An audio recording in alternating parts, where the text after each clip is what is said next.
Hello everyone and welcome to my channel, Sprachschule Viktor Danilov. Today I'm going to talk about a very important topic in German language, how we build past participle. And you will also learn the presence. So the present time, you will learn preteritum, past, and perfect. So we will look at these topics today. It is many students are afraid of this because in German language we have more than 120 regular verbs. Perhaps altogether even like 150 or something like this, but it's around like that. But if you will use a system, it will be not so difficult for you. So, how do we build a Partizip 2, the past participle? For this, you can see this. We need ge, we need a root of the verb plus en. I have written this after Ablautreihe. To show you an example, let's look on this verb, beißen. This is our first verb, and I have chosen today a group I, E, short E, long E, E in Partizip 2. So how you if you see how you can see you can beißen has in the root I inside. So in preteritum it will get E. Here we have a short E. And in Partizip 2 gebissen. Yeah? So we took the root from preteritum and made gebissen. So ge plus en at the end. Yes, and this is the rule. The only difficulty here is that you don't know either it will be a short E or a long E.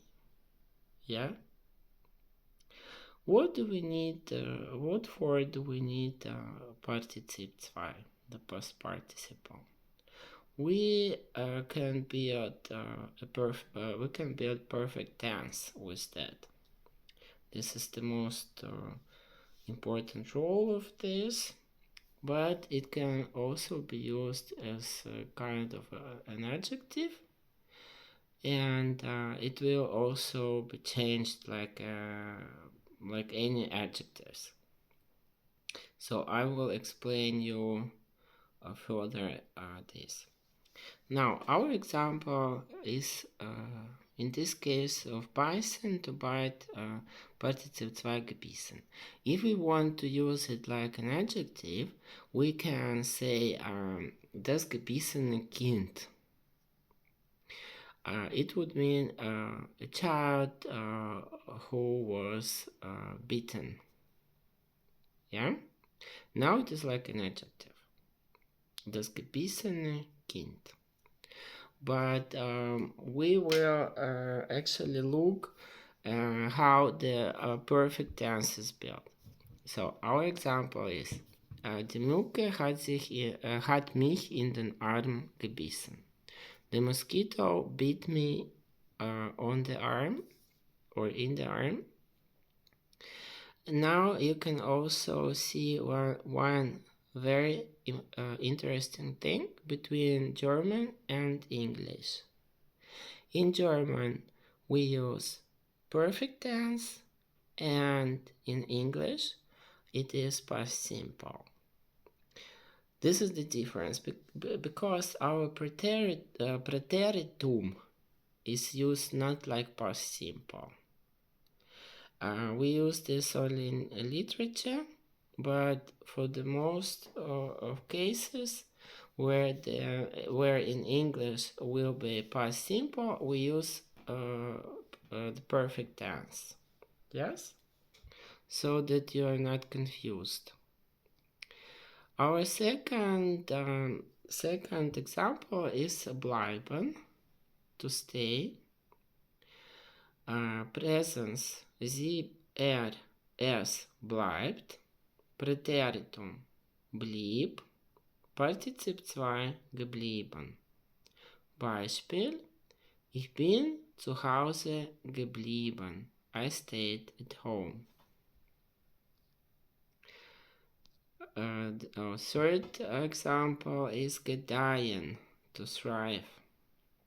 In the present tense, we have es gedeiht, Präteritum gedieh, Partizip 2 gediehen. Unser Beispiel ist: Die Pflanzen sind prächtig gediehen. The plants thrived splendidly. So you see, this is a rule. It is always will be like this. If we have I in the in infinitive, it will be E in preteritum and in the perfect tense. You don't know where it is short or long, but you see in our examples, you can always say it will be E. So our fourth example is gleichen, to resemble. Presens gleicht, Präteritum glich, Partizip 2 geglichen. Beispiel: hat seinem Vater geglichen. He resembled his father, or he looked very similar to his father. So the next one is gleiten, to glide. In the present tense, gleitet, Präteritum glied, Partizip 2 geglitten. Our example is: Der Schwan ist über den See geglitten. The swan glided across the lake. Number 6, greifen, to grab. In presens, greift, sie, es greift. Präteritum griff. Partizip 2 gegriffen. Entschuldigung, sorry, here is something. I will take this away. Yeah, now it is good. Our example is: Sie hat nach dem Seil gegriffen. She grabbed for the rope. Number 7. This is an exception. You will see now why. We have heißen, to be called. I think everybody knows that. Ich heiße, du heißt, etc.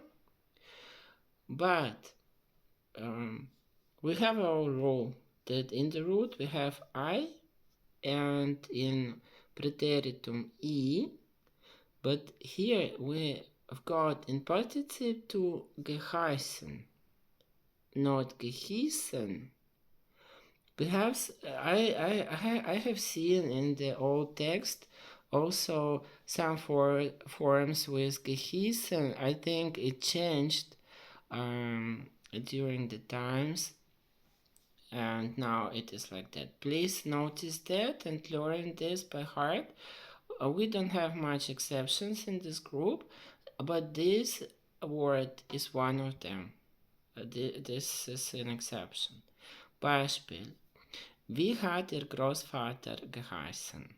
What was your grandfather's name? Yeah? Number 8, kneifen, to chicken out, to pinch. Also this verb has many different meanings. I have chosen one which is very used. So we'll look in the example.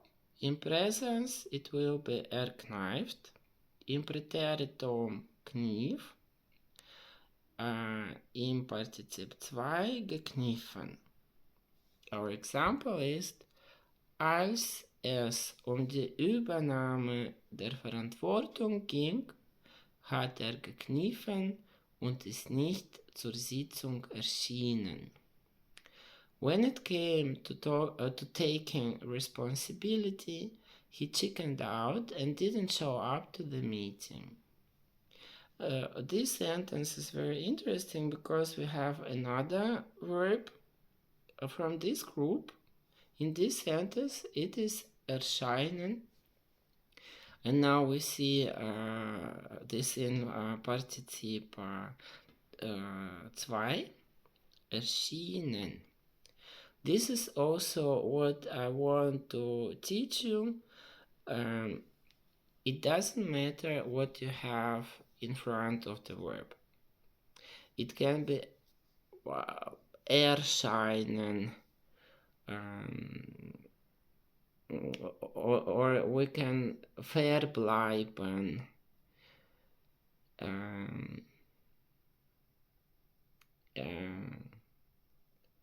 abschreiben, verschreiben. It doesn't matter. You take only, you change only the main verb. It is not a new verb. It has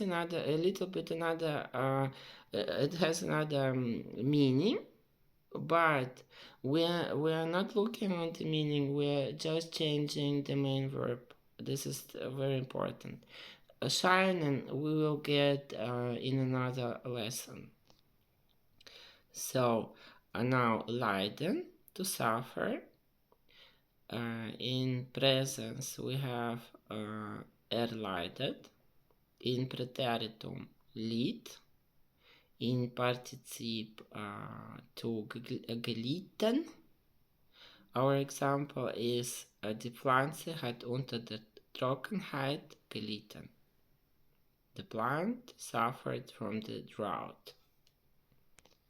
And our last example for today is leihen, to lend, to borrow.